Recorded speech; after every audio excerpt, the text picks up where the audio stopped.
La Rinconada, where human trafficking and crime run rampant.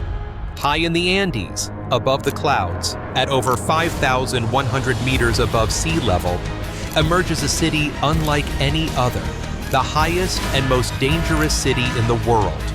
Human trafficking, armed robberies, kidnappings, corpses hanged in public, slums stacked layer upon layer, streets flooded with garbage, freezing cold, mercury-contaminated air, not a single sign of plant life.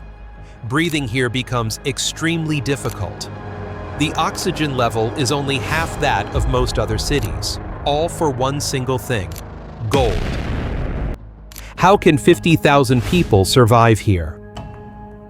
This place is dubbed the Lawless city of Peru, a land of hunters in a toxic golden world.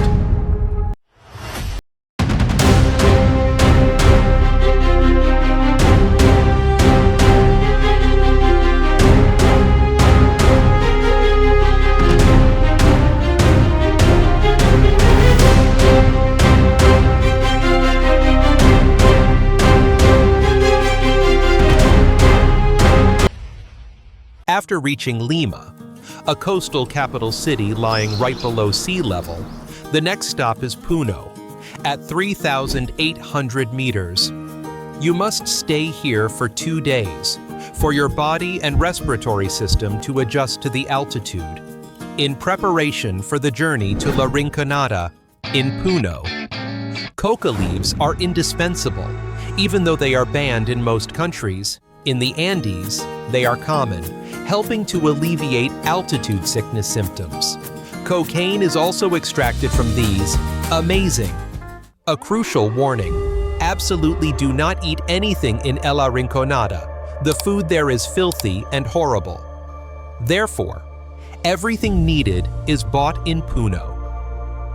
Despite careful preparation, I still couldn't imagine what was waiting ahead. Although there is water, it is all mercury contaminated. A blood oxygen level monitor showed a reading of 85%, while the normal range is from 94% to 99%. Below 90% is very dangerous and requires immediate medical attention, a common condition above 5,000 meters.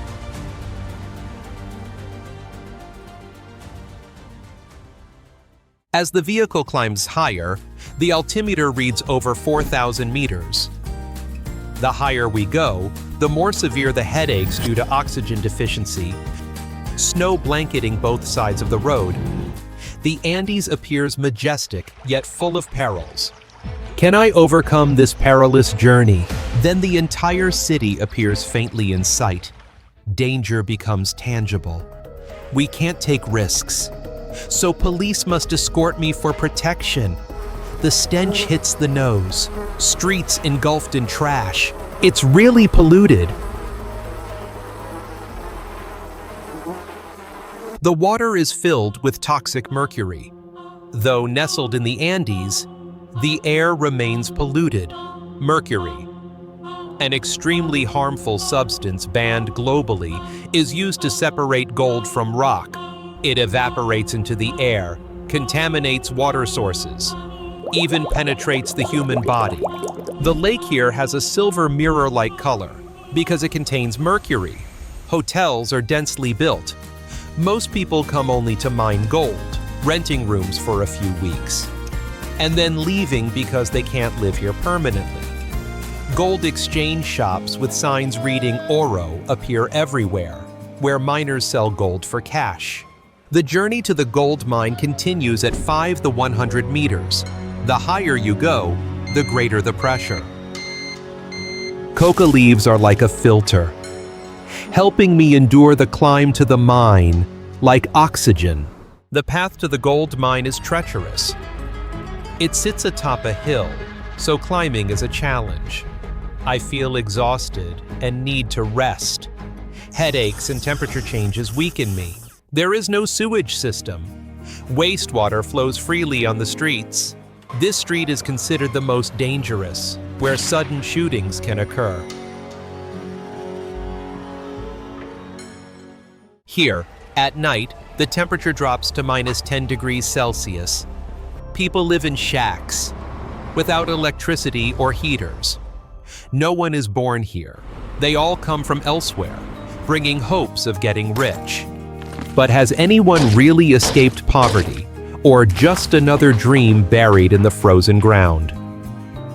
Gold prices rose sixfold from 2001 to 2012, leading to a population boom here. Public restrooms charge monthly fees since homes have no private toilets. 50,000 people, but only 4 places with hot water in the whole city. Unbelievable. My blood oxygen level dropped to 73%, a dangerous level. With such toxic food and water, life expectancy here is very low, about 50 to 55 years. Still, many people stay for the money. This place can be profitable. Gold is everything.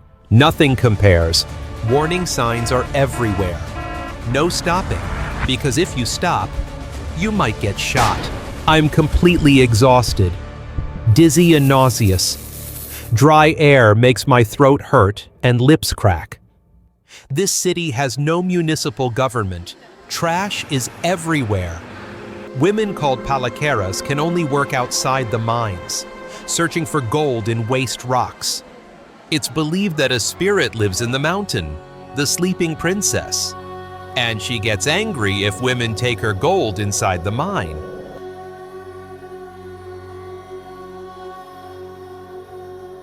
This tunnel goes 3,000 meters deep. Extreme caution is needed.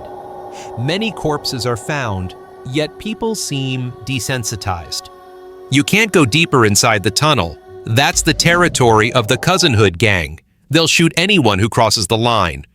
Every mine has an owner. No one can enter without their permission. This is where gold is mined. Tough and dangerous work. The miners treat each other as colleagues, and I am the first foreigner to work in La Rinconada. Before entering the mine, there's a ritual to touch the rock and ask the mountain for permission. So bizarre. A mine owner hires 4 miners to work for them. Gold is split 50-50 between owner and miners. Carrying heavy rock sacks out of the mine is extremely exhausting. In a week, they can earn 50 grams of gold, equivalent to $3,000. When they find gold-containing ore, the whole team explodes with emotion. Gold is a well-deserved reward for all the effort and risks.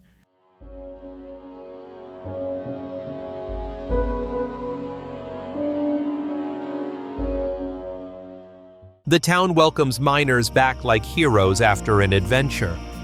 Only a few streets have electricity. The rest lies in darkness. Miners head to shops, where gold is bought and sold. 9 grams of gold is worth about $540. Gold is melted on the spot. Most workers spend their money on alcohol and nightlife. I think if the living conditions don't kill you, then guns or AIDS will. Bars and nightclubs are the most dangerous places here. I never thought such darkness existed in this world. You should know that each 8-gram gold ring generates around 20 tons of waste during production. For each gram of gold, about 2 grams of mercury evaporate into the air. The hardest job is transporting materials, as robberies are common. As atmospheric pressure drops, air density also decreases, resulting in significantly less oxygen intake. Although oxygen still makes up 21% of the air, the thin atmosphere means each breath delivers very little oxygen. That's why La Rinconada residents have blood twice as thick as normal, high risk of clots and death. Air density here is 50% lower than other cities globally, pushing oxygen levels to the lowest ever recorded on Earth. Breathing is extremely difficult. Lungs work non-stop. And the heart beats faster to circulate the scant oxygenated blood to vital organs. Hotels here have no heating. Going outside at night is a daring act. A week ago, 2 bodies were found murdered nearby.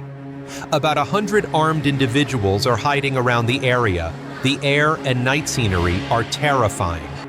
When someone films, The locals react strongly. They don't want to be on camera and become extremely aggressive.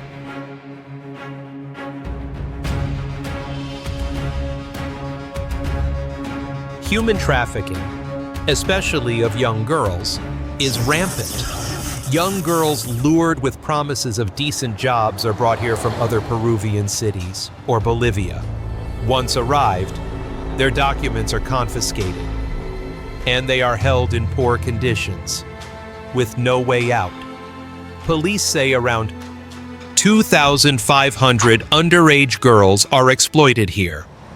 The town has only one small police unit, no jail, no hospital, just a small clinic. The cold pierces the bones. Even with 3 layers of clothing, my hands are numb. No heating, no thick blankets. How can people live here every day? The night here truly scared me.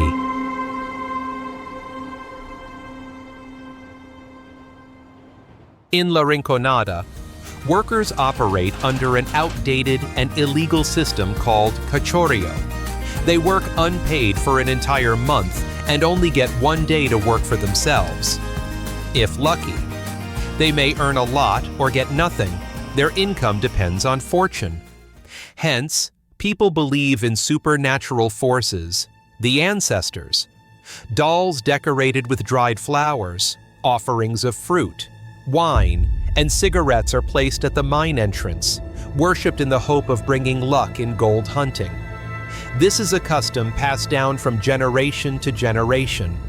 It's also how people feel protected from the dangers lurking beneath the earth.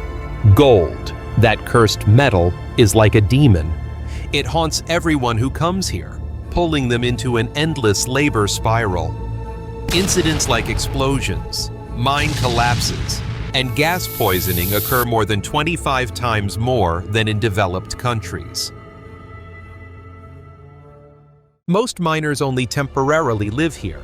Their real homes are about a 5-hour drive away in other cities. Some work from Monday to Thursday and then return home to rest because this place can't truly be called livable. Without a mining ID, even locals are not allowed to work in the mines. Documents are mandatory. Though the dream of finding gold in La Rinconada seems appealing, most miners and their families never attain a prosperous life. People call this an opportunity, but is it really a nightmare? The Peruvian government has remained silent for years about illegal mining and labor abuse here.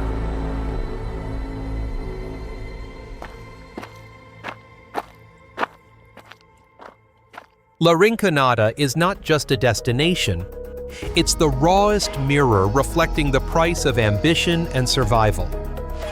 Have you ever asked yourself, where did each gram of gold you own come from? Who traded blood, sweat, and life itself so you could wear it on your hand? And if you stood on the edge of life and death like these miners, would you choose to find gold or seek another way out for yourself?